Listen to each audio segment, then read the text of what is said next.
कृपा बनी रहे, क्योंकि छत्तीसगढ़िया सबसे बढ़िया होता है। और छत्तीसगढ़ वालों के ऊपर तो इतनी हनुमान जी की कृपा बनी रहे, इतनी कृपा बनी रहे, क्योंकि जितने भी राज छुपे हैं वो छत्तीसगढ़ में ही है जी। राम जी का ननिहाल भी यही है, और जितनी माया है सब यही है। श्री गणेशाय नमः।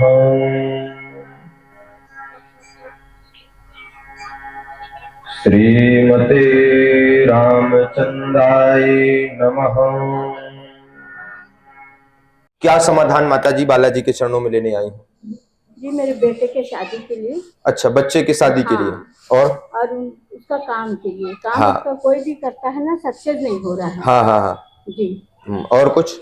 और शादी लगते लगते लास्ट में नहीं होता है। अच्छा। और घर में भी खूब परेशानी चल रही है। हाँ। और बाकी वही, मेरा भी तबीयत ठीक नहीं रहता, बीच बीच में बहुत तबीयत खराब होता है। घर किसका टूटा है? हाँ। एक बेटी है ना, ये है ना, इसकी मम्मी अभी मतलब इनके पापा चले गए। अच्छा, देखिए ये क्या लिखा, बच्ची का घर टूटा। हाँ, वो एक अभी खत्म लिखा है स्पष्ट। खड़े हो जाइए आप बैठे रहिए। बहुत माइक पास में करिए, आपकी अर्जी बालाजी चरणों में लगे। बहुत ज्यादा पीड़ित रहते हैं, घर में दिक्कतें रहती है, बच्ची की समस्या लेकर के आए, अथवा घर पर आपके बाधा बनी है। माइक क्यों ऐसे? घर पर बाधा बनी है, घर से सामान गुमता है, घर से सामान गुमता, तंत्र मंत्र का प्रयोग होता है, कार्य व्यापार सफलता, बच्चे की अर्जी है, बच्चे की शादी का प्रश्न लेकर के आए हैं, सफलता मिल जाएगी। बच्ची का घर टूटा है, हनुमान जी कृपा करेंगे आशीर्वाद। जय हो बालाजी। क्या राइट यही है? आप दोनों, अब एक दो राज तुम्हारे ही धराओ। घर पर थोड़ी बाधाओं का प्रकोप है, जिसके कारण ये दिक्कतें हो रही हैं, और ये दिक्कतें 2016 से बहुत ज्यादा हो रही हैं। 2016 से हो रही हैं, 2019 में बंद हुई, 2022 से बहुत ज्यादा हो रही हैं। घर पर किसी न किसी को दिक्कतें रहती है। उन्नति बहुत ज्यादा मेहनत करते हो, बहुत ज्यादा जो है कि संघर्ष करते हो, 99% तक पहुंच जाते हो, 1% पर रुक जाते हो। घर पर कुछ खबर दी, हाँ। कुछ किया। कल ये शाम को 5 ठेले में मिला, मेरे अभी ना रोंगटे खड़े हो गए हैं। कल ऐसी 5 ठेले में मिला, और अभी भी दरबार के बारे में उसको कोई जानकारी नहीं थी। ये कहाँ से आया, कब बैठा, मेरे को कोई पता नहीं है ना। हमारे को जोशी जी बोले चल दे करके, जोशी जी बोले कोई पता नहीं है ना।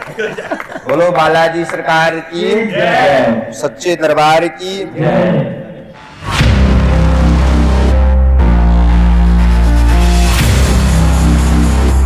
नमस्कार, आदाब, सत श्री अकाल। मैं हूं आपका दोस्त अखिलेश और आप देख रहे हैं अनकही बात अखिलेश के साथ। और आज जिस शख्सियत से हम आपको रूबरू कराने जा रहे हैं वो है सिद्धेश्वर धाम पीठ के पीठाधीश्वर आदर्श कृष्ण शास्त्री जी।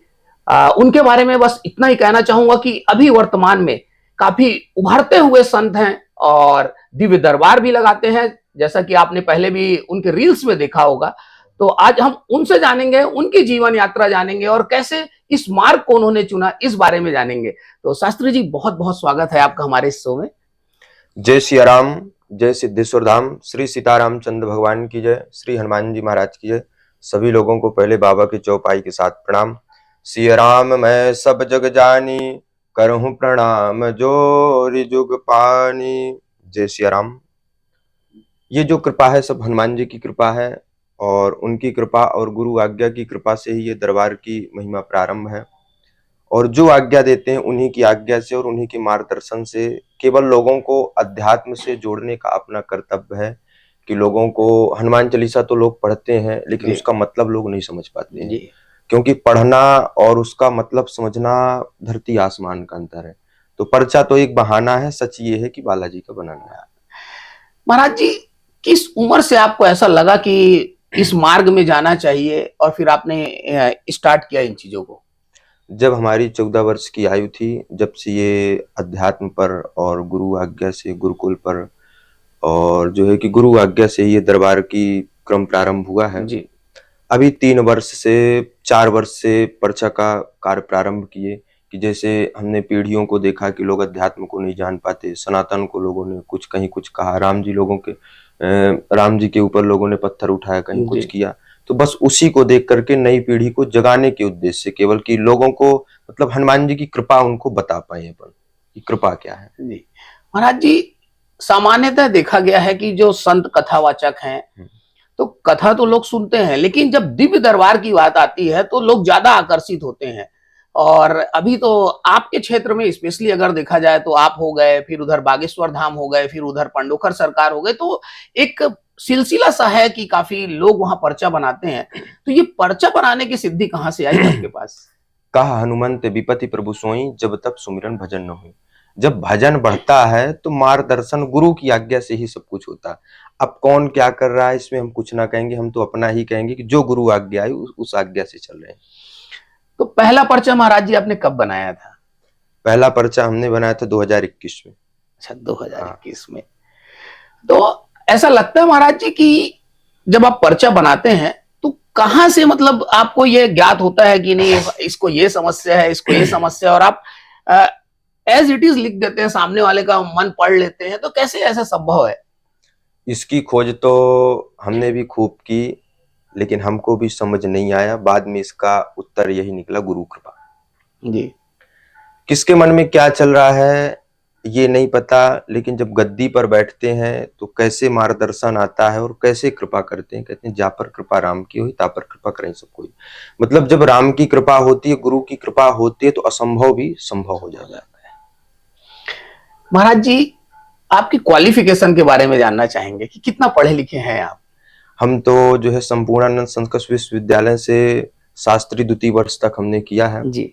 उसके बाद फिर जो है कि समय नहीं मिल पाया तो आगे का अध्ययन नहीं कर पाए हैं।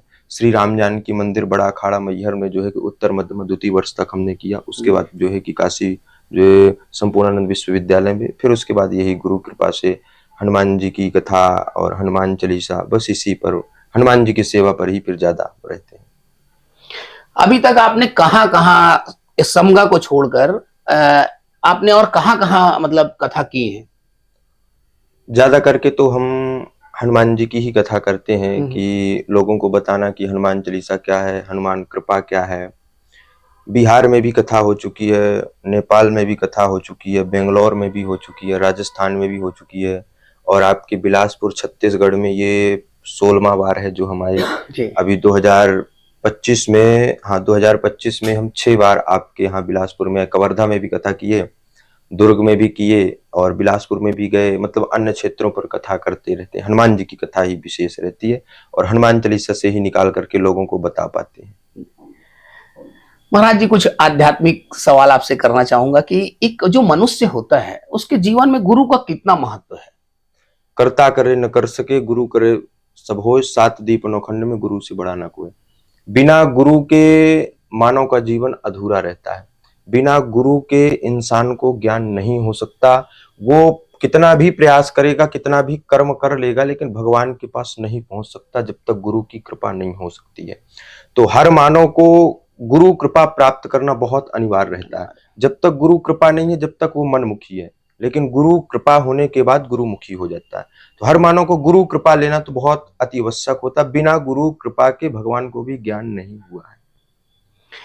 महाराज जी, समाज में एक कुछ ऐसे भी लोग हैं जो कहते हैं कि जो पर्चे को नहीं मानते हैं या ये इस विद्या को नहीं मानते, तो उनके लिए क्या कहना चाहेंगे कि ये विद्या कोई चीज है या नहीं है?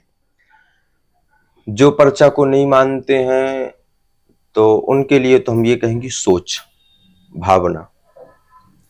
कोई राम का है तो राम को मानता है, कोई कृष्ण का है तो कृष्ण को मानता है, और कोई रावण का है तो रावण को मानता है। जाकी रही भावना जैसी। किसी की भावना को नहीं बदल सकते हम तो ये जानते हैं कि जो हनुमान जी के नहीं है उनको हनुमान जी का बनाना है। कैसे बनाना है, अब उनको किस उद्देश्य से बनाना है, क्या बता के बनाना है। अब जैसे बहुत लोग कह देते भूत प्रेत नहीं होते जी। अब जैसे कोई कह दे कि हवा नहीं, मतलब लोगों के अनेक अनेक प्रश्न रहते हैं। जैसे कोई हवा नहीं देख सकता है लेकिन महसूस कर सकता है। इसी प्रकार जो नहीं मानते तो उनके लिए हम यही कहेंगे कि पहले आप भगवान से जुड़ो, हनुमान जी से जुड़ो। जो कहते हैं कि पर्चे पे कोई व्यक्ति किसी की बात नहीं लिख सकता है, तो ऐसी बात बिल्कुल नहीं है। आज भी अगर देखा जाए तो सनातन में जो है कि आध्यात्मिक कृपा अद्भुत है। आज भी अगर देखा जाए तो संत जो है कि परम ब्रह्म के रूप में है, लेकिन लोग भगवान को तो मानते लेकिन भगवान की नहीं मानते, तो उसमें क्या करेंगे? महाराज जी, छत्तीसगढ़ आप आए हुए हैं और छत्तीसगढ़ में धर्मांतरण एक बहुत बड़ा मुद्दा है और यहाँ जो आदिवासी समुदाय है उसको मोस्टली टारगेट किया जा रहा है और वो समाज बहुत जल्दी धर्मांतरित हो जा रहा है। चूंकि आप सनातनी संत हैं और आप लोग मार्गदर्शक है समाज के, तो कैसे मतलब आदिवासियों को वापस से जोड़ना चाहेंगे हिंदू समाज में कि वापस वो आए? लोगों को बहला फुसला करके तो पहले सबसे बड़ी बात है, क्योंकि अब उनको तो पता नहीं है कि क्या है। लालच इतनी बड़ी बात है कि लालच किसी को भी दे दिया जाए तो जिसके जीवन पर विपत्ति होगी वो भी कन्वर्ट हो जाएगा। अब ये जो सनातन को जान रहे हैं कि सनातन क्या है, ये हमारा और आपका कर्तव्य है उनको बचाना, क्योंकि इतना तो पता है कि वो अपने से नहीं सुरक्षित नहीं हो सकते हैं। ये हमारा और आपका कर्तव्य है, जो आजकल जितने भी कथावाचक हैं और अध्यात्म पर जुड़ने वाले हैं और जो बड़ी पीठों पर बैठे हुए हैं, जो राजपीठ पर बैठे हैं, व्यासपीठ पर, क्योंकि जीवन में दो पीठ होती है, एक तो व्यास एक राज, तो दोनों पीठों का कर्तव्य है कि उनको बचाना। अब ये जो संत है महाराज जी, जो एक मिडिल क्लास या लोअर क्लास के लोग हैं वो कनेक्ट नहीं कर पा रहे हैं संतों से। मोस्टली यहाँ पर जो चल रहा है कि संत जो आते हैं वीवीआईपीस के यहाँ रुकते हैं और जो लोअर मिडिल क्लास का आदमी होता है उससे मुलाकात भी नहीं हो पाती है। तो चूंकि हम लोग सामान्य लोगों के बीच में रहते हैं तो वहां से ऐसी बातें उठ के आती हैं कि जो हमारे जो संत हैं वो सिर्फ वीवीआईपीस संत हैं। उसके बारे में आप क्या कहना चाहेंगे? राम पाने के लिए न धन चाहिए, राम को समझ ले वो मन चाहिए। क्योंकि राम जी को अगर पाना है तो धन नहीं चाहिए, राम को समझने के लिए एक मन चाहिए। तो इसके लिए तो हम ये कहेंगे कि सब लोग एक हो करके उनको बचाना अपना कर्तव्य है। और जो वीआईपी के यहाँ रुकते हैं तो उनके लिए हम क्या कह सकते हैं? उनके लिए केवल एक ही कह सकते हैं कि लोगों से कहने से अच्छा कि उनको हम बचा करके दिखाएं। ठीक है, जैसे आपने बात रखी तो ये बहुत अच्छी बात रखी कि लोग जो बड़े कथावाचक अथवा बड़े लोग हैं जो वीआईपी के यहाँ रुकते हैं और गरीबों की लोग भीड़ बनाते हैं, गरीबों को मतलब, क्योंकि देखिए बड़े लोगों की भीड़ तो नहीं होती है लेकिन ज्यादा करके गरीबों की भीड़ होती है। अब गरीबों को भीड़ में इकट्ठा करके, मतलब गरीबों को भीड़ में इकट्ठा करना ये बड़ी बात, बहुत बड़ी बात है, लेकिन फिर उनकी आस्थाओं से खेलना ये बहुत गंदी बात होती है। तो हम तो यही कहेंगे कि उनको मतलब फुसलाया ना जाए। अगर आदमी जो कथा होती है तो गरीबों के लिए होती है, मतलब उनको बचाने के लिए होती है, जन कल्याण के लिए, सर्वजन हिताय सर्वजन सुखाय, तो केवल उसी के लिए कार्य हो। देखिए मैंने जो देखा है महाराज जी, मतलब जो भी संत आते हैं वो वीवीआईपीस के यहाँ रुक जाते हैं और जो गरीब आदमी होता है फिर समाज में ऐसी बातें आती हैं कि हम तो इनसे मिल ही नहीं सकते। और कहीं ना कहीं ये जो हमारे सनातन के प्रति जो लोगों का जो मन में द्वेष आ रहा है और जो धर्मांतरण जो हो रहा है, जो आज हम आदिवासी समुदाय से कट गए हैं और बाकी जो पिछड़े वर्ग हैं उनसे कट रहे हैं, तो मुझे कहीं ना कहीं ऐसा लगता है कि जो संतों का जो रोल है वो बहुत बड़ा रोल है। आप हमारे मार्गदर्शक हैं और अगर सिर्फ संत वीवीआईपीस को ध्यान देंगे तो गरीबों को कौन ध्यान देगा? महाराज जी आप बताएं।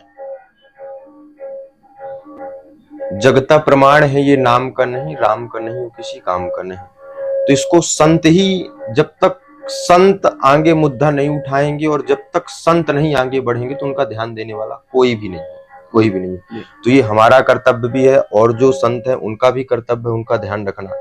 अब अगर कोई उनका ध्यान नहीं रख पा रहा है तो अब इसके लिए अब राम जी से हम प्रार्थना करेंगे कि उनकी सुरक्षा करें। भगवान किसी न किसी रूप में आए जो मतलब उनकी सुरक्षा करें, रक्षा करें, और सबका कर्तव्य है उनको बचाना।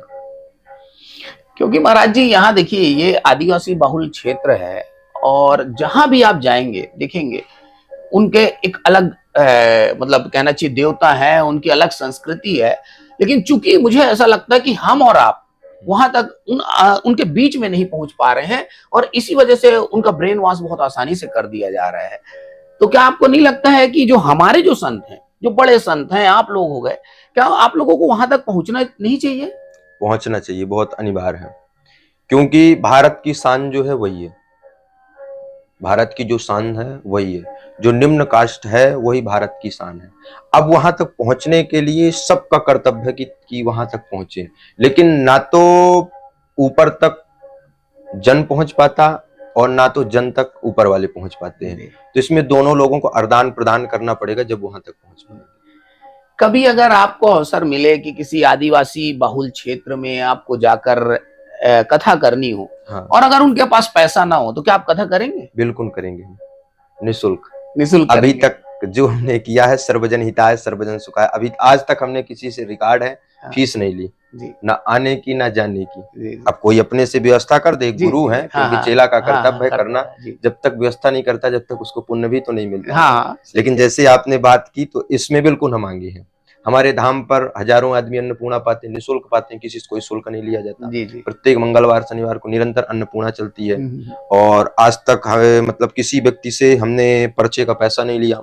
हाँ हाँ निःशुल्क पर्चा बनता है, लोग हमसे निःशुल्क मिलते हैं, कोई जो है कि शुल्क नहीं रहती है। हाँ तो अभी तक तो हमारा प्रमाण है कि जहां तक अभी हमने किया तो किसी से मतलब शुल्क लेकर के नहीं किया, क्योंकि राम पाने के लिए धन नहीं चाहिए, राम को समझ ले वो मन चाहिए। तो राम जी को पाने के लिए केवल एक मन ही चाहिए, धन की जरूरत नहीं है। तो हम तो बिल्कुल निःशुल्क करेंगे।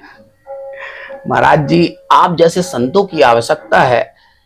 इस समाज को अगर सही करना है और सारे हिंदुओं को अगर एकत्रित करना है, तो आप जैसे लोग जब तक आगे नहीं आएंगे तब तक मुझे नहीं लगता कि ऐसे हो पाएंगे। तो मुझे ऐसा लगता है कि अगर आप लोग सारे संत जो है, संत समाज अगर जब तक इकट्ठा नहीं होगा तब तक सारे हिंदू इकट्ठा नहीं होंगे। और आज के समय में एक जो मुद्दा चल रहा है महाराज जी, हिंदू राष्ट्र का, उस विषय में आपका क्या कहना है? संकटों में खूब अजमाए हुए हैं, राम जी ही देश को बचाए हुए हैं। जगता प्रमाण है ये नाम का नहीं, राम का नहीं, किसी काम का नहीं। चलते फिरते रोज यही काम कीजिए, जो भी मिले उसे राम राम कीजिए। हिंदू राष्ट्र कल भी था, आज भी है, आगे भी रहेगा, केवल उसको जगाना है बस। हिंदू राष्ट्र तो है, हाँ, करना जरूरत नहीं है, हाँ, क्योंकि पहले कल भी था, हम्म, क्योंकि कल भी हिंदू था, आज भी है, आगे भी रहेगा। जो सोए हुए हैं उनको जगा देना कि राम है, क्योंकि राम सांस सांस में समाये हुए हैं, भारत एक ही आत्मा में छाए हुए हैं। हर व्यक्ति के सांस में राम है। जो नास्तिक है उसके भी हृदय में राम है। उसको जगाना है कि भैया तुम्हारे हृदय में राम है। जब हृदय के राम जगेंगे तो उसके मुख से अपने आप आएगा। जब वो मुख से राम करेगा तो उसका जो शिखा रखेगा, तिलक लगाएगा, तो अपने आप वो सनातनीय कहलाएगा। तो जगाना है केवल, है तो हिंदू राष्ट्र है, जगाना है उसको केवल। अब ये जग सकता है हनुमान चालीसा के पाठ से, गीता से, ग्रंथ से, श्रीमद् भागवत कथा से, इसी से जो है कि सब जग सकता है। महाराज जी, अपने धाम के बारे में थोड़ा सा बताएंगे कि आपका धाम कहाँ पर है और कैसे वहां पहुंचा जा सकता है और उसकी विशेषता क्या है, वो जानना चाहेंगे आपसे। सिद्धेश्वर धाम जो है वो जिला सतना मध्य प्रदेश में है। सतना से 6.5 किलोमीटर दूर एक छोटा सा गांव है जो सगमा। अब तो छोटा सा गांव नहीं रहा, पहले था जी। वहां स्वयं शंभु श्री हनुमान जी महाराज विराजमान है और संतों की तपोभूमि है। जो तपोभूमि है वो हमारे आने के बाद नहीं बनी। ये हमको भी बाद में पता चला जब गांव वालों ने वहां आसपास के बताए कि महाराज जी हजारों वर्ष पुरानी ये समाधियां हैं सन्यासी बाबा की, जो इनकी कृपा अद्भुत है। तो उन्होंने, सन्यासी बाबा ने हमको दर्शन भी दिया और उन्होंने कहा भी कि सिद्धेश्वर में महिमा देखी, मतलब बालाजी की जो महिमा है वो अटूट है। सिद्धेश्वर वाले बालाजी खोलो किस्मत का ताला जी। मतलब जो सच्ची निष्ठा से आता है, जो सच्चे भाव से आता है, सच्चे मन से जो भी भक्त सिद्धेश्वर में आता है, काम सफल हो जाता है, संकट मुक्त हो जाता है। जो सच्चे मन से आता है बालाजी के श्री चरणों में, उसकी हर मनोकामनाएं पूर्ण होती है। तो वहां जो कृपा है सन्यासी बाबा और हनुमान जी, हम तो एक माध्यम है। हम तो भक्तों को ला करके हनुमान जी तक पहुंचा सकते हैं कि भैया ये हनुमान जी हैं और इन्हीं की पूरी कलयुग में कृपा। और देवता चित्त न धरहीं, हनुमत से सर्व सुख करहीं, जय जय जय हनुमान गोसाई, कृपा करो गुरुदेव की। मतलब कलयुग में अगर राजा है तो हनुमान जी महाराज ही राजा है। तो आप राजा के पास जाओ, भटकने से कोई मतलब नहीं है। तो हनुमान जी तो ऐसे देवताओं में है कि जो बड़े अतुलित बलधामम हेम शैलाबदेहम धनुज बंधसानम ज्ञानी नामाग्रगण्यम सकल गुण निधानम बान राणामधीशम रघुपति प्रिय भक्तम बात जातम नमामि। तो हनुमान जी बहुत सरल हैं। तो धाम की जो महिमा बड़ी अद्भुत है। आंध्र प्रदेश तक से मतलब लोग वहां आते हैं, अपनी मनोकामना बांधते हैं, अपनी अर्जी लगाते हैं और हनुमान जी महाराज पूरी करते हैं। महाराज जी, फैमिली बैकग्राउंड के बारे में थोड़ा सा जानना चाहेंगे आपके कि फैमिली बैकग्राउंड में माता पिता कहाँ रहते हैं, क्या करते हैं, कितने भाई बहन हैं आप लोग? माता जी हैं, पिताजी हैं, 2 भाई हैं, सबसे छोटे तो हम। अच्छा जी। माता जी पिताजी घर में रहते हैं और जो है अपने अपने सब काम में लगे हैं। हमको बालाजी से मतलब है बस, बालाजी और अपने माता जी से बस। क्योंकि अंजनी तनय से पाला है, बचपन से जान रहे हनुमत कितना मतवाला है। तो कितनी भी दूर रहे लेकिन माँ से जो लगाव पहले था वो ही है जी। तो गांव आपका वही है महाराज? नहीं, वहां से 15 किलोमीटर दूर है हमारा गाँव जी। तो अभी आप अपने गांव में रहते हैं या आश्रम में रहते हैं? आश्रम पर ही हम रहते हैं। आश्रम में हाँ, रहते हैं। वहीं हनुमान जी की सेवा, सुबह शाम हनुमान जी की सेवा। भक्त आते हैं तो उनको अध्यात्म बता सकते हैं बस। महाराज जी, आपने अपना कीमती समय दिया, उसके लिए बहुत बहुत धन्यवाद।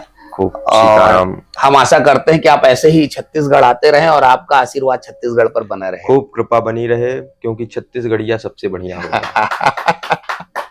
और छत्तीसगढ़ वालों के ऊपर तो इतनी हनुमान जी की कृपा बनी रहे, इतनी कृपा बनी रहे, क्योंकि जितने भी राज छुपे हैं वो छत्तीसगढ़ में ही है जी। राम जी का ननिहाल भी यही है, और जितनी माया है सब यही है। जितने हमने देखा कि 33 कोटि देवी देवताओं को अगर ढूंढा जाए तो छत्तीसगढ़ में मिल जाएंगे। इतने देवी देवता, इतने देवी देवता, इतने देवी देवता, उसके बाद भी अगर छत्तीसगढ़ में ऐसा होगा तब तो फिर बहुत वो है। तो हम सब छत्तीसगढ़ी मतलब छत्तीसगढ़ियों से, सब लोगों से प्रार्थना करेंगे कि सब अध्यात्म से जुड़िए और हनुमान चालीसा को पकड़िए। हनुमान चालीसा में 3 सुख हैं। एक, सब सुख लहाए तुम्हारी शरणा, तुम रक्षक काऊ को डरना। पहला, दूसरा, और देवता चित्त न धरहि, हनुमत सेई सर्व सुख करहि। तीसरा, जो सतबार पाठ कर कोई, छूटहि बंति महासुख होई। सुख, परम सुख और महासुख सब छत्तीसगढ़ में ही है। सीताराम। जैसे